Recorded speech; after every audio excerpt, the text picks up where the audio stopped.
So let's get started. What is secret number one? Well, secret number one is always study and learn phrases, not individual words. Now, here's the easy way to do it. Go get yourself a small notebook, a phrase notebook, just a little notebook that you carry around with you all the time. Carry it in your jacket, put it in your backpack. And then anytime you find a new word in English, maybe something you're reading, something you're listening to, doesn't matter. You're just going to write it down in your phrase notebook, but you're going to write the whole phrase. So if hate was a new word for you, you would not just write down that word hate, you would write down the full phrase, John hates ice cream, or John hates, up to you. But you're always going to write down at least 3 or 4 words that go with that vocabulary.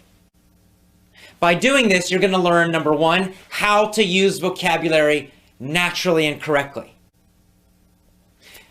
Another thing, again, you get free grammar with this. There's going to be so much grammar in those phrases, you don't need to think about it. It's just going to be there naturally. If it's a natural, real, correct phrase, the verbs are going to be correct. The possessives will be there when they need to be. The correct prepositions will be in there. Eventually, you start getting more and more of these phrases. There's a lot of repetition, and you'll start to get a feeling for how these things work in English, how the grammar works, how the prepositions work. When do you use certain vocabulary? When do you not? It happens automatically, unconsciously, meaning you don't need to think about it all the time. It just feels automatic. This is the way children learn grammar and vocabulary, and it's the way you must also, if you want to speak English easily, automatically, effortlessly.